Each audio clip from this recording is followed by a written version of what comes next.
So when you think rock climber, what's the first thing that pops into your head? Is it a beat-up van, a diet of instant noodles? For decades, that's been the stereotype, right?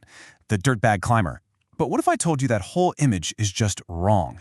We're about to dive into a really fascinating study from the Journal of Business Administration Online that uses cold, hard data to flip that stereotype on its head. And it all starts in this one county in Arkansas. You know, for the longest time, the climbing community has had this affectionate term, the dirtbag. And as this quote from the research paper lays out, it described people who basically gave up everything, careers, comforts, you name it, to live in a van and just climb. And while it's a romantic idea, it created this myth that climbers don't really contribute to local economies, that they show up, use the resources, and don't spend a dime. So we've got this classic myth versus a potential new reality. Which one is it? Is the modern climber really that broke van dweller, or are they something else entirely? Well, to figure that out, you can't rely on old stories and stereotypes. To get to the truth, you have to follow the science. You need data. And that's exactly where the hard work comes in. If you really want to get past these myths, you need real numbers. Communities, policymakers, they need rigorous academic studies to understand what's actually happening on the ground. This is especially true for something like outdoor recreation, which for too long has been dismissed as just a hobby instead of a serious economic force. And believe me, getting this data right is absolutely crucial. Think about it. If a small rural town believes climbers are all dirtbags, they're going to completely ignore them as a potential source of revenue. But if the data shows something different, well, that could unlock an entirely new path for economic growth. And for that, you can't just guess. You need to call in the experts. And that brings us to Dr. Michael Bradley and Dr. James Maples. Let me be clear, when it comes to the economics of outdoor recreation, these are the guys. They're the premier researchers in this field. They've gone to the most famous climbing destinations in the country and calculated their true economic impact. I mean, look at these numbers. Over $12 million a year for the New River Gorge, almost $9 million for the Red. These guys are the gold standard, and now they've aimed their economic microscope right at Arkansas. And for a very good reason. You might not realize it, but Arkansas is an absolute powerhouse for outdoor recreation. The state's outdoor economy is worth a staggering $4.5 billion a year. It supports tens of thousands of jobs. So understanding what a fast-growing sport like climbing contributes to that, yeah, that's not just interesting, it's essential for the state. All right, so this is it. This is the moment we've been building up to. Let's dig into the numbers from the Bradley and Maples study in Newton County, Arkansas. This is where the myth gets a serious reality check. First off, just look at the volume of people. The study found that this one rural county gets nearly 40,000 visits from out-of-town climbers every single year. Now remember, these aren't locals going for an afternoon climb. These are tourists coming specifically to this area, which means a huge, steady stream of customers for local businesses.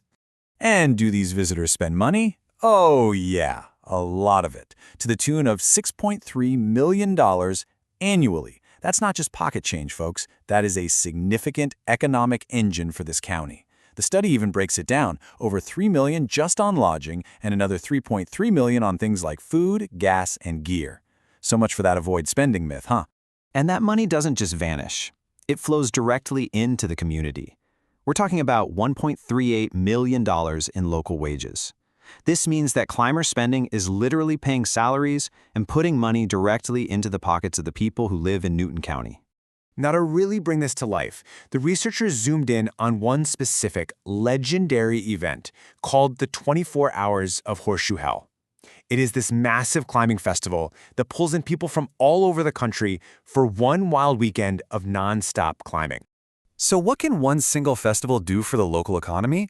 Get this, over $370,000 in just one weekend.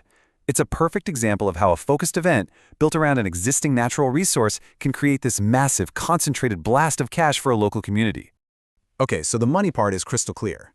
Visiting climbers are spending, and they're spending big. But that just leads to the next question. Who are these people really? This is my favorite part, because this is where the data doesn't just challenge the stereotype, it completely dismantles it. First, let's look at education. Remember that idea of climbers eschewing careers? Well, how about this? A whopping 76%, that's more than 3 out of every 4, have a bachelor's degree or higher. Almost a third of them have advanced degrees. We're talking about a seriously educated crowd. And what about the financially broke part of the myth? Yeah, this table just obliterates that. Roughly 3/4 of these climbers make more than $50,000 a year, and more than a quarter of them, they're pulling in over $100,000. These aren't people scrounging for change. They have significant disposable income. And here's another really cool detail the study uncovered. About 1 in every 5 visiting climbers owns their own business. The paper even suggests there might be a link there, you know? The kind of mindset that embraces the risk and problem-solving of climbing could be the same one that fuels entrepreneurship. So if they're not full-time dirtbags, what do they do? Well, they're doctors and nurses, they're teachers and scientists, they're engineers and marketers. The modern climber isn't some outlier living on the fringes of society. They are professionals, deeply woven into the fabric of the mainstream economy. Okay, let's step back and look at the big picture. The data is clear. The modern climber is educated, earns a good living, and spends money. So why is this so important? Because it offers a powerful, repeatable playbook for rural communities everywhere, not just in Arkansas.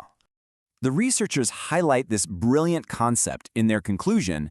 They call rock climbing a low-investment economic activity. So what does that mean? It means a town doesn't have to spend millions building a stadium or a factory. The main attraction, the beautiful cliffs, is already there. The most important investment is just making sure people can get to it. And this all boils down to a really simple but powerful strategy. Step 1, protect and provide access to your natural resources. Step 2, use data like this to actually understand who your visitors are. They want good food and a comfy bed, not just a patch of dirt. And Step 3, support the local businesses that serve them. It's a recipe for sustainable growth using the amazing assets a community already has. So in the end, this story from Newton County isn't just about climbing.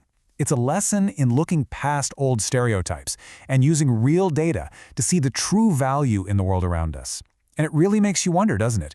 What cliffs, rivers, or trails are sitting in your own backyard? And what incredible economic potential is just waiting there to be unlocked?